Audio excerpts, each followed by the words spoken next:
No one wants this stupid chick. Okay. Hi. Hello. Tell us, I'm excited. What are you doing in the second season of this great show? I play Assistant District Attorney Antonio Montez in the city of Bridgeton, Ohio, and he's in charge of the homicide division. So it's his job to prosecute or try to prosecute Brady Hartsfield, which would be a lot easier if he was awake and not comatose. So there's a level of anxiety and a level of how do we wake this guy up, so I can basically use him as a springboard for a political career. So he's very ambitious, and his whole thing is use this guy, put on the trial of the century, and have political stardom. That can't go well. You think? It'd be a very short show if it did. It would be one nice one episode wrap up all together. It doesn't go well. It doesn't go well, and he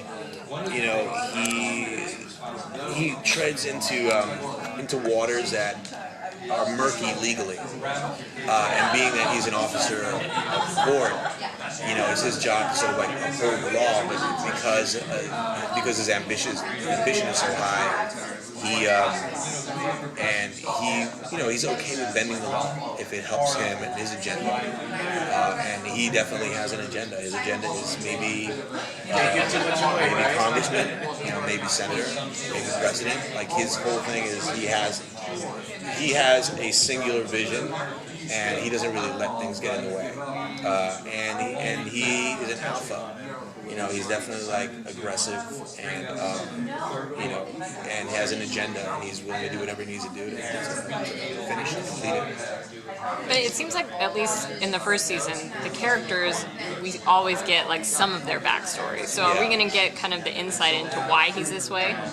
You get a little bit of why he's this way. What you also find out is his father was also part of the legal system and didn't work closely with Hodges, but knew Hodges. So he kind of uses that to get a read on Hodges. He thinks Hodges knows a little more than what he's saying about things that are starting to happen around town, and Hodges seems to turn up like a bad penny whenever something bad happens. So he's sort of there's more to this, and this guy just happened to show up here or that, So there's this sort of we do a kind of a dance with each other, and what do you know, what do I know, and then it's very contentious. It becomes very contentious, and then something happens. I won't tell you what it is. But something happens, kind of halfway through the season, where it's an oh shit moment, and I think that's when he and Hodges bury the hatchet, not literally. Stephen King thinks it could be literally, but no, they kind of decide to bury the hatchet and kind of say, do we work together? Can we work together? But there's never that full trust. That thing doesn't happen because it's when you have Babineau has an agenda. His agenda is to use science to wake up Brady and to ascend into stardom as the greatest neuroscientist in the world. My agenda is to wake Brady Hartsfield up, put him on trial, and I ascend. And Hodges' agenda is this guy's got to die. This evil can't live. He's got to go away, and I'll do whatever I need to do. So we have three different agendas in it, but they all are connected to Brady Hartsfield. Now, he kind of be skeptical about the supernatural element, or is he a little? Of course, he's a lawyer. So he lives in facts and reason. So for him, it's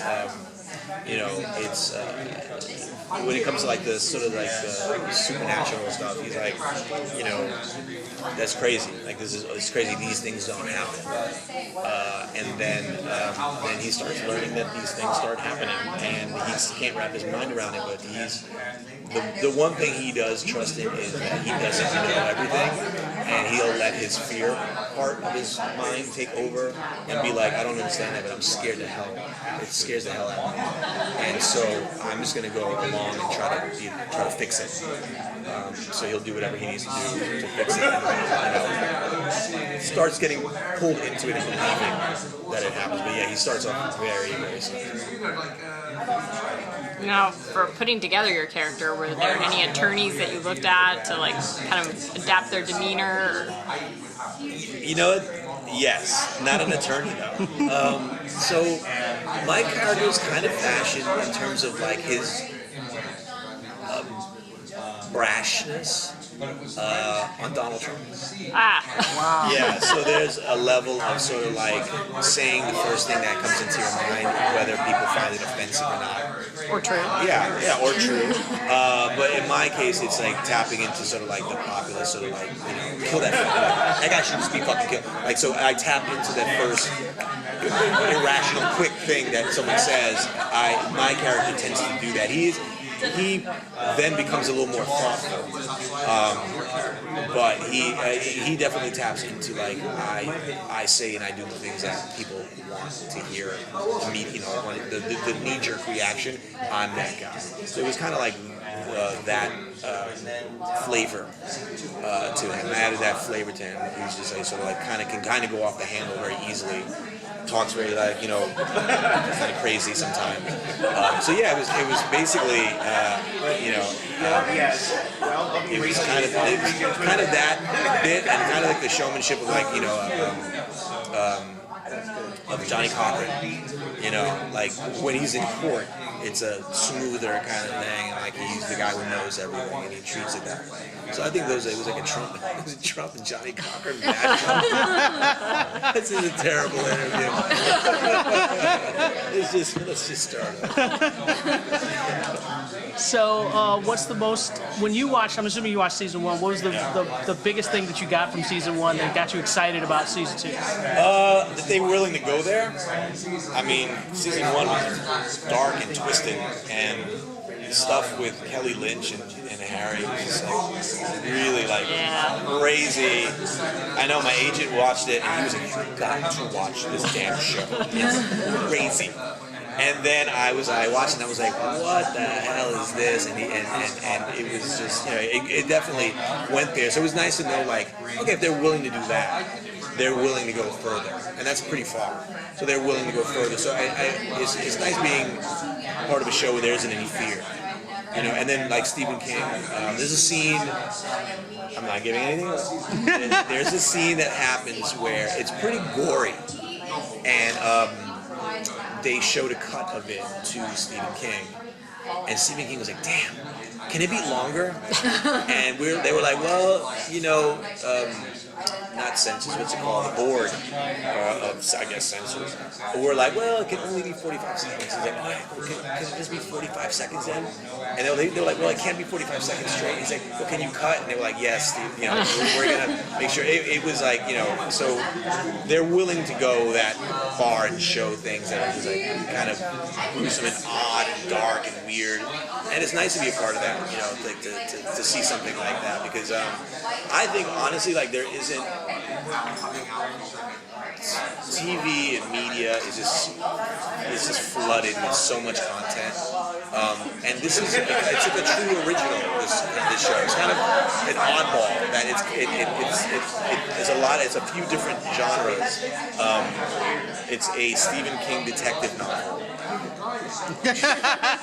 You know what I mean? Like it's like imagine it like someone pitched something like that along. They'd be like that will never be a television show. But now I think there's a lot more bravery and a lot more freedom creatively to do stuff. And Stephen King is very happy with how it is. And I'm very excited. It's really good. Season 2 is going to be really good. There's a lot of shocking things that happen. I'm not going to tell you, but there's a lot of shocking things that happen. Something personal to me happens in particular that is one of those moments where I become less skeptical about things. Yeah, so it's a lot of. I'm excited. I hope you guys enjoy it. All right, thank you.